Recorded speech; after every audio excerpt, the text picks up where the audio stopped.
What up, folks? What it do?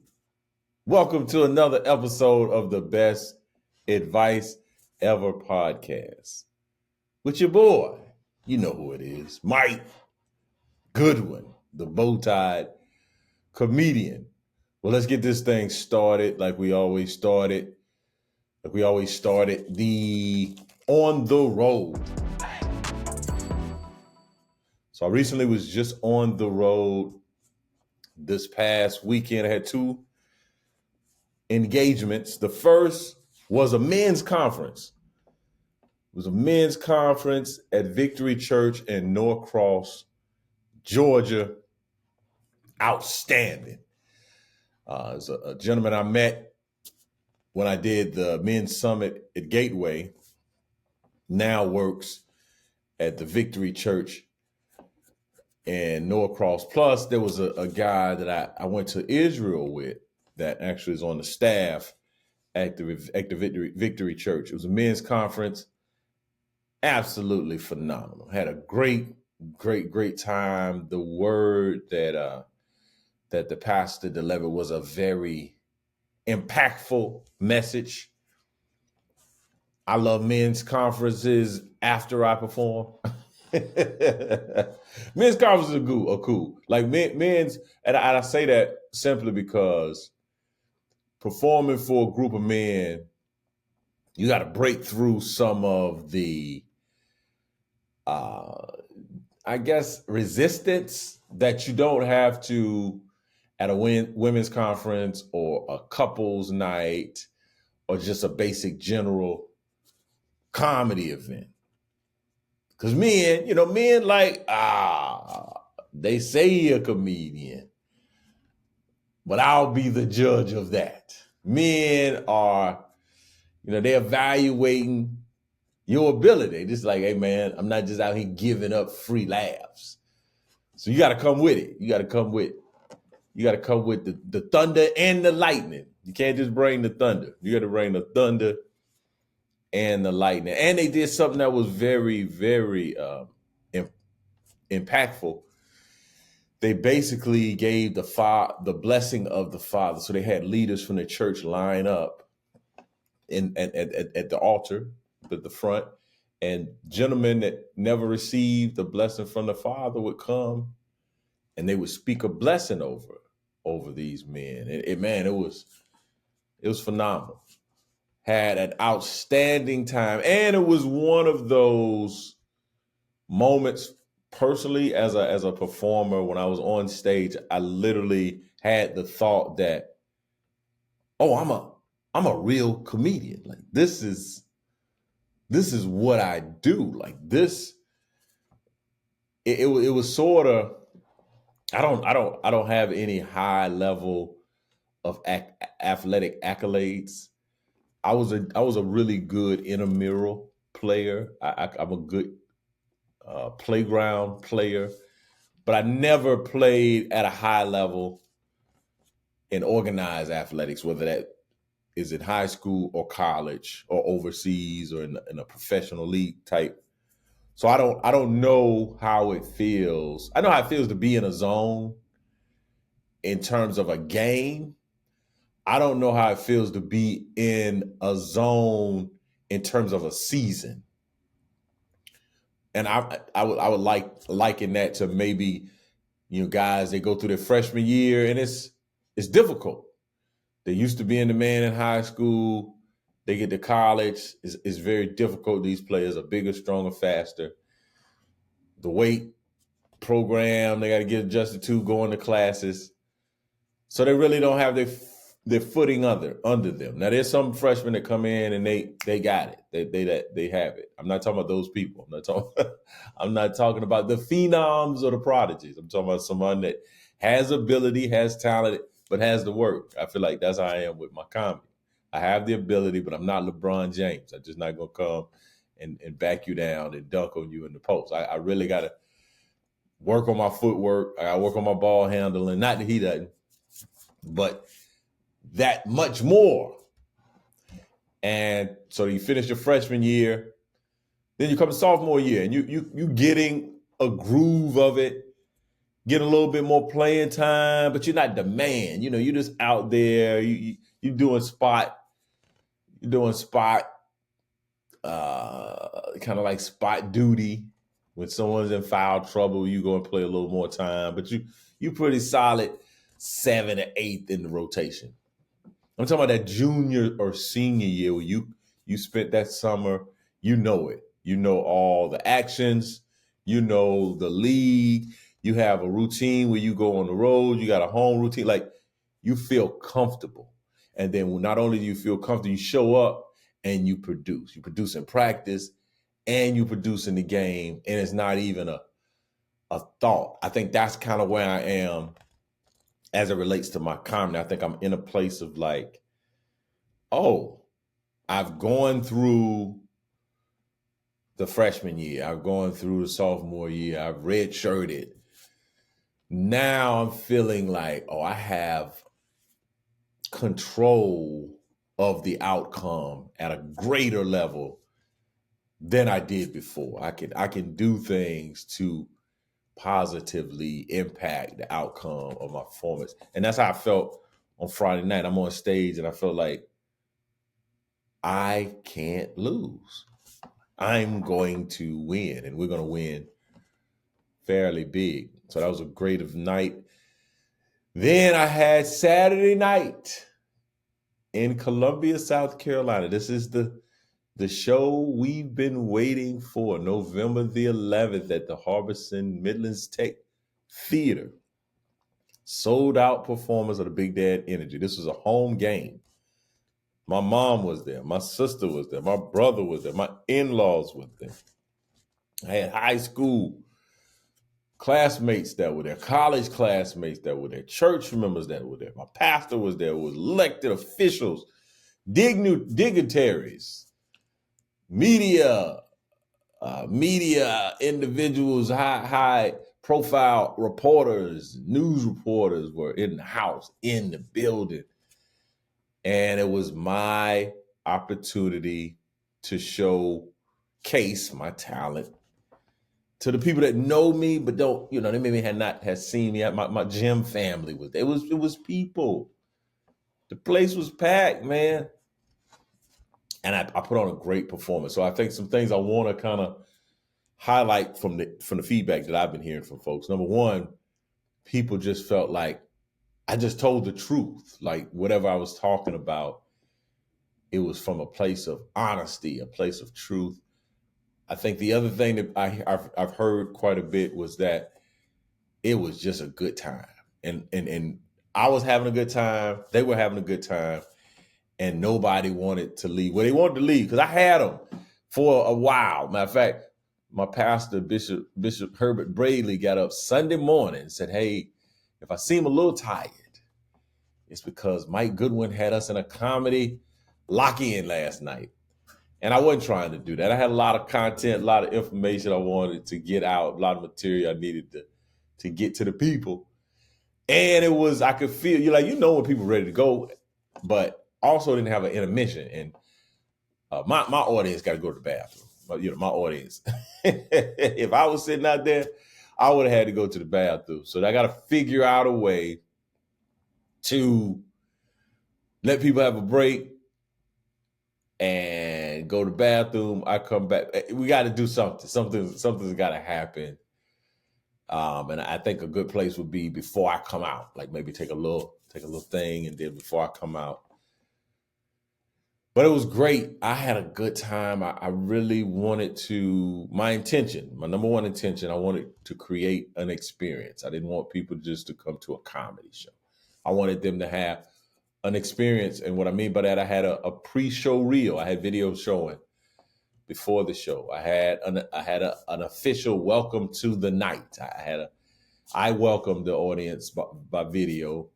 I introduced, I talked about a couple of sponsors, On Point Media, with Cynthia Hardy and her late husband, Jim Hardy. I gave my wife her flowers and told everyone how honored and privileged I am. Matter of fact, my wife, last Christmas, before there was a Big Dad Energy tour, she gave me a poster that said Big Dad Energy Tour 2023. 8 cities. Now, we didn't do 8 cities, but we did 5. And that probably wouldn't have happened had it not been for my wife. And then I gave my dad a moment of silence. Then I introduced the night. I told him about the Big Dad Energy idea and concept. And then I introduced my MC, Kennedy Alexander Robertson, and we had a great night. Then he came out, did his thing. Allison Moore came out, did her thing. And then I was on stage just blessing the people, man. I think that I feel the shift. I feel, I was talking to someone, I was kind of explaining it. I think it's similar to the bubble with Jimmy Butler. Like, you knew Jimmy Butler was a good player. He was very, he's in the NBA. He's getting it done, but there's something that happened in the bubble where he took it to another level. Jamal Murray from last year at the Nuggets. You felt like, okay, he kind of made some flashes in the bubble, but in the big time playoff moments, is he the guy? And I think I was the guy in the big time playoff moment. So if you were in the house on November the 11th, I just want to say thank you. If you were not, rest assured, I'm coming to your city. I'm coming to an area where you can either it's there or you can come a couple hours over and enjoy. I feel good about what I'm producing. This Big Dad Energy will be a recording. At some moment, this will be. I'll stop and say, okay, let's get it. Let's get it on tape. And I had a conversation with a friend of mine saying, like, you need to be recording it as you go. And I agree, but I do have some elements of it that I just haven't creatively and artistically haven't gotten out to the people. So Big Dad Energy Tour, man, 2023. We started in Cornelius, North Carolina. We went to Cincinnati, Columbus. Just knocked out Columbia. I have Raleigh at the end of this month, November the 30th. And then we got dates in Tampa. We got dates in Southern Virginia. There's dates in Kansas City. There's a date in Atlanta. So check my website, mikegoodwin.com. Join my email list, and we'll keep you abreast of all the goings and comings related to the Big Dad Energy Tour. But now for the part of the podcast we all been waiting for. Is the actual best advice ever. And so the best advice ever comes directly. A lot of stuff comes from my life and from what I'm experiencing. But this is something that I've just recently, I understood at a higher level. And the best advice ever today is simply eat breakfast. Eat your breakfast. Jay-Z has a line, make sure you finish your breakfast. Finish your breakfast. Eat breakfast. And I'm saying that as a person that traditionally was not eating breakfast. Like, I had a moment, like when I was in the military, you ate breakfast because we would do PT, fasted cardio. I didn't know that's what we were doing, but we would do PT. PT would typically, formation starts at 6 o'clock, 600. We do PT for about an hour and 15, hour and 10. And then I think we had to be back in formation 9:15, somewhere in that neighborhood. So we get out of formation, go right to the mess hall, dine in the facility, and get breakfast. Breakfast, but recent. So I did that. Then I went to college. I think I was eating breakfast in college, graduate school. But even recently I got on this meal plan and breakfast. There's a breakfast, typically it's just eggs and grits. That's what I eat. I eat one regular egg. I get a full cup, 1 cup of liquid eggs. I mix that 2 up. And then I do the Quaker instant grits. I do the jalapeno and cheese, I think. Sweet and spicy. It has something on the box. Get 2 packets of those. That's my breakfast.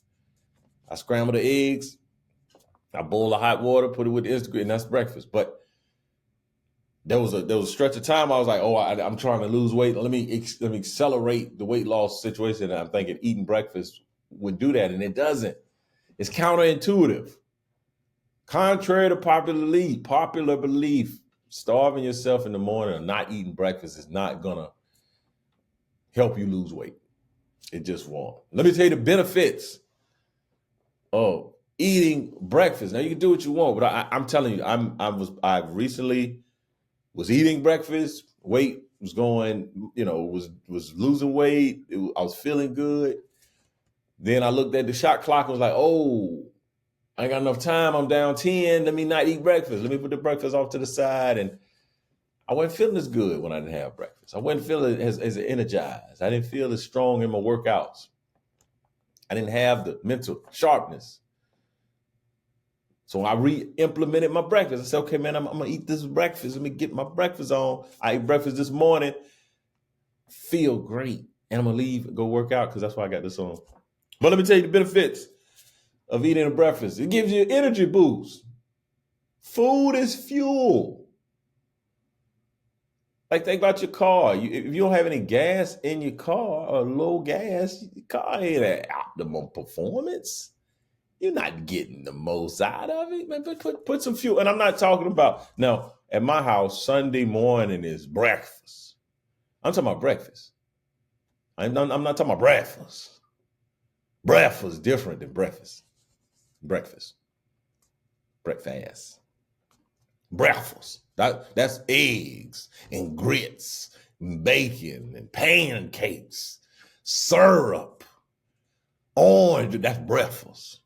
I'm not talking about that. I'm talking about breakfast. I'm talking about something quick. A banana. Except for banana and some yogurt. Some eggs and some grits. Some oatmeal. Just get something in there. Get your body that glucose. I'm not a science guy. Right? I'm not a science guy. But I can play one on TV. But I'm not a science guy. I did want to be when I was a kid. I wanted to be the next, like George Washington Carver. George Washington Carver was killing the game with the peanut. I was going to do something with the walnut or the pecan. That's what I was going to say, okay. George Washington Carver got that peanut popping. Let me get this pecan popping, right? So I'm not a scientist. I had this desire. I did desire to be a scientist and get a million ways to use the pecan because the peanut was already in use. But it gives you an energy boost. Another benefit of eating breakfast is improved concentration, focus, your memory, your cognitive ability. And I'm talking for the 48-year-old man. I'm talking about somebody who's a little bit further up the road where you kind of take for granted when you're young because your faculties, you got a higher metabolism, things are popping. Your body ain't had all of the bumps and the bruises. But when you get on up the street a little bit, you need, all the help you can get. So eat the breakfast, get that focus, that memory jumping. The other thing is weight control, appetite management, weight management. Again, I said it earlier, contrary to popular belief, if you don't eat breakfast, you can lose more weight because you're not having food. That's not how it works. Your body, my trainer says it all the time. If you eat, let's say your body burns 2,500 calories, but you eat 1,800 calories a day, you're going to lose weight. It's just that simple. And the breakfast I have is probably, we talking about 400 calories. And I'm probably being a little bit, I'm being a little generous. It's probably 350 calories I'm eating in the morning. So eating 300, that's an oatmeal pie. And it has far more nutrient value than what an oatmeal pie. Oatmeal pie, I eat one of them. That's a nice 400 calories.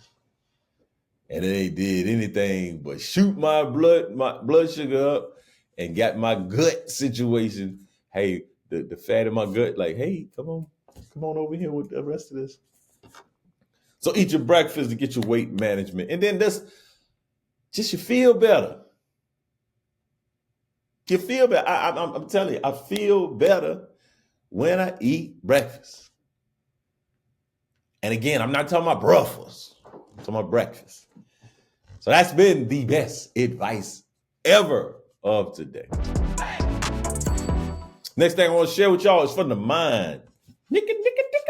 The mind of Mike. Shout out to all the veterans for this past Veteran Day. I don't know if I said something about veterans before, but I'm going to say something today. I didn't say anything about veterans to shout out the veterans at my show. I feel bad about that.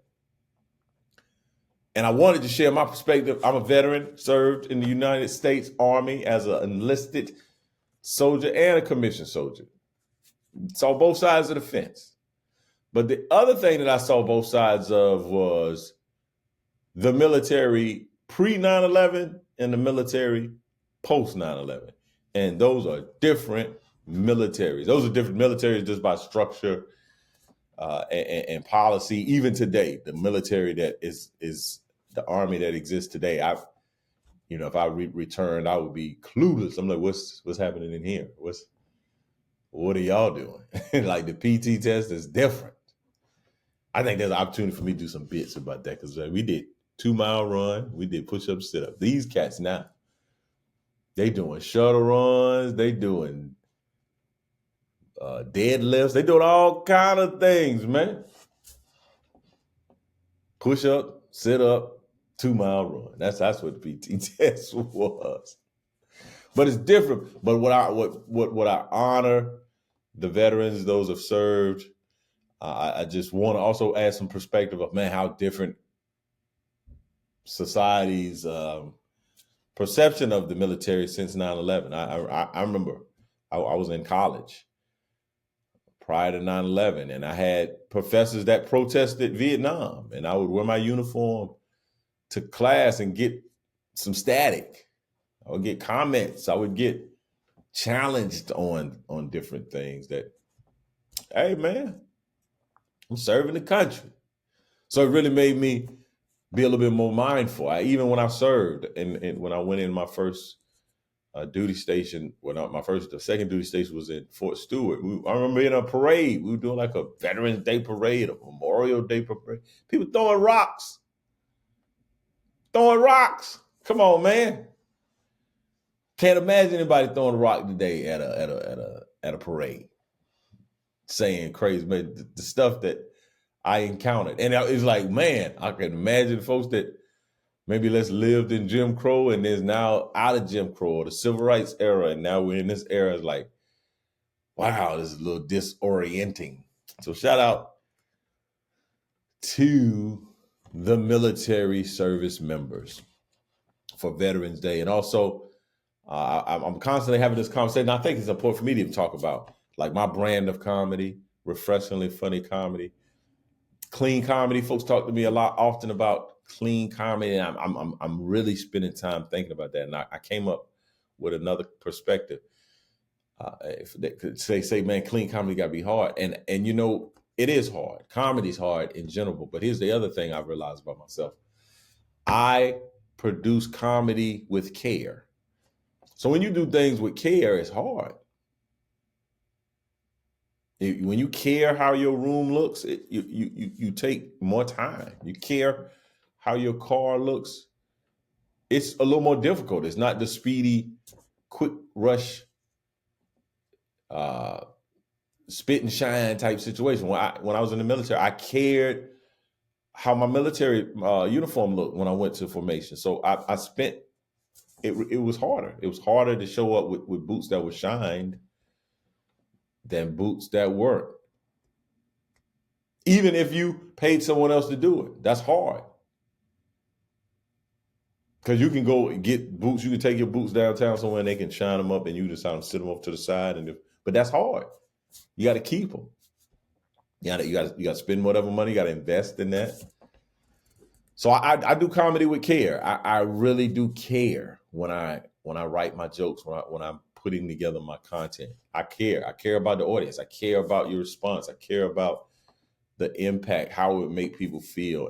And that's, I think that's hard. And I have no problem with hard. I like hard things.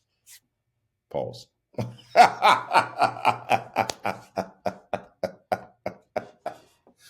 Hey, what you're not gonna do? Hey, this is the last segment. I'm gonna get out of here. So I'm not gonna create a new segment. I'm the king of creating new segments, but this could be called Fun Dad Chronicles. But I'm looking for opportunities to be fun dad. Well, my wife was out of town, and just me and my children at the house. And I said, hey, yo, it's just us. It's party time. What y'all want to do? Now, what my son told me at the activity he wanted to do, I was like, oh, okay. But I'm thinking of like me as a kid. I'm like, we about to go spend this money. We about to go get some treats. About to go get some ice cream. We about to go and get some McDonald's. Man, this dude said he wanted to go throw the Frisbee. Throw the Frisbee? That's your that's what you gonna do? This is what you trying to cash in on? Throwing Frisbee? Cool. So we go. He grabs a Frisbee.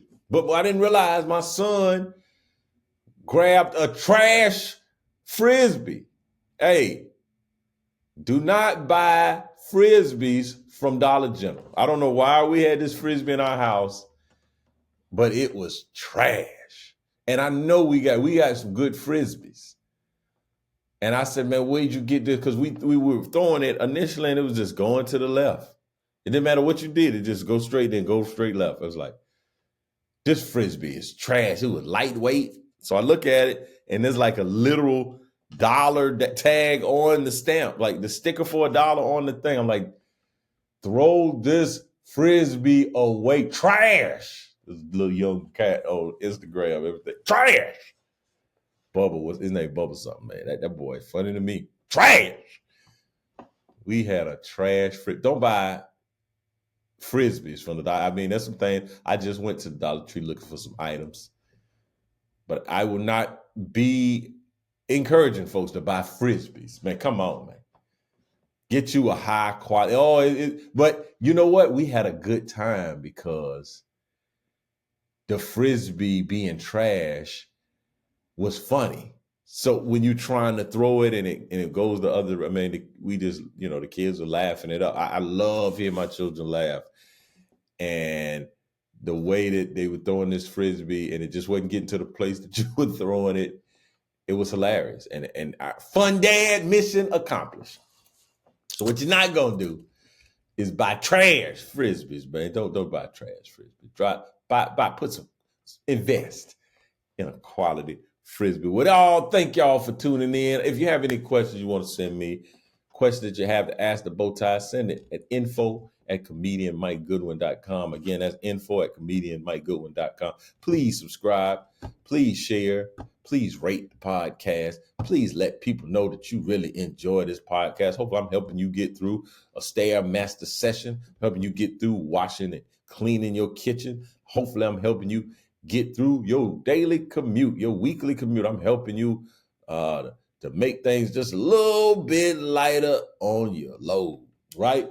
Well, thank you so much. It's been me, Mike G, the Bowtie comedian. Yeah, I should stop that. But we're going to be back every week. Same bat place, same bat channel. You could have been anywhere in the world, but you're here with me, and I appreciate that. And I'll see you next week. Peace.